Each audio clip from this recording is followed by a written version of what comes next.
Sometimes we forget just how chaotic the slave trade was, and not just the Atlantic slave trade, the Arab slave trade as well, as it was just as devastating for the continent of Africa. Even though these slave trades were unequal exchanges and agreements between powerful African kingdoms and foreigners, it did not stop greedy tradesmen from testing the limits, affecting even the very elite.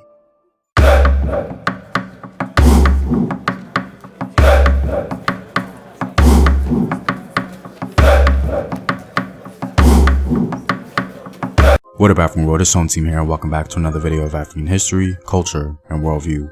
If you like this content, you can support the Home Team on patreon.com. There, you can find sources and more in-depth full courses on African history. And with a word from my sponsors, there's a new social media platform dedicated to educating and uplifting our people. No longer do we have to be censored for speaking our truth.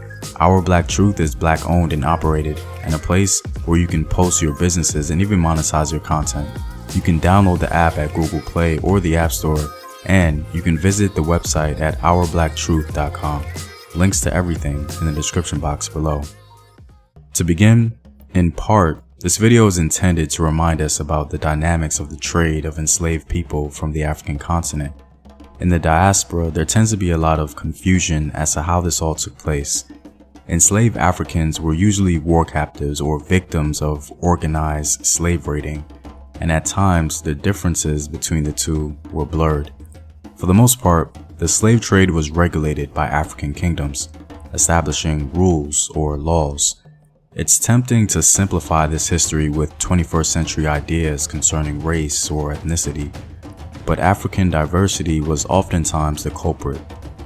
Africans are incredibly diverse in language, culture, and religion, and no Pan-African identity existed back then.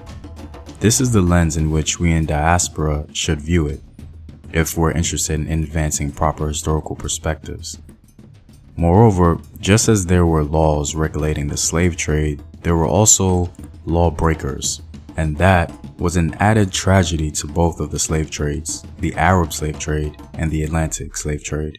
In this video, we'll be reading short excerpts of two African kings complaining about members of their own family illegally being sold into slavery. Keep in mind, however, that one of the letters don't necessarily address the legality of the matter, but it's assumed. Let's begin with what some may call the Arab slave trade, or in this case, the Trans-Saharan slave trade. In the 14th century, there was a king of the Bornu Empire who wrote a letter to Al-Zahir Barkuk, the Mamluk ruler of Egypt. Bornu was a Muslim African empire centered in northern Nigeria, and because they were Muslim, the elites believed they weren't allowed to be enslaved according to Islamic law. However, this was not what was actually happening, and apparently, it became so bad that members of the king's family himself were being enslaved. During the reign of Al-Zahir Barkuk, a letter arrived from this king of Bornu in which he complained of the Judham Arabs who were his neighbors. He said that they had captured a group of his relatives and sold them abroad. He asked that inquiries should be made about them and that it should be forbidden to sell them in Egypt or Syria. So it seems that there were a group of Arab men illegally enslaving fellow Muslims from the Bornu region. I find it interesting that the king of Bornu makes it a point to call out some of these Arabs and say that they were not Muslim, insinuating that a true Muslim would not enslave other Muslims.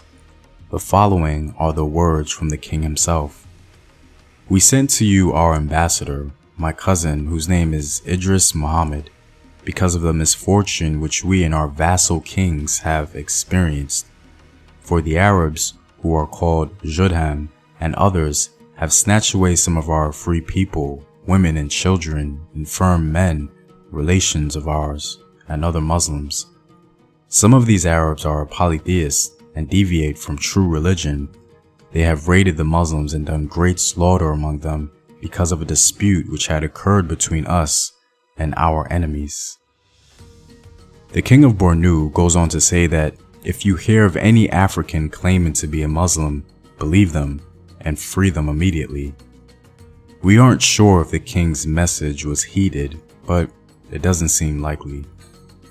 Our next African ruler is King Mbemba Nzinga of Congo. Congo was a Christian empire that dealt frequently with the Portuguese.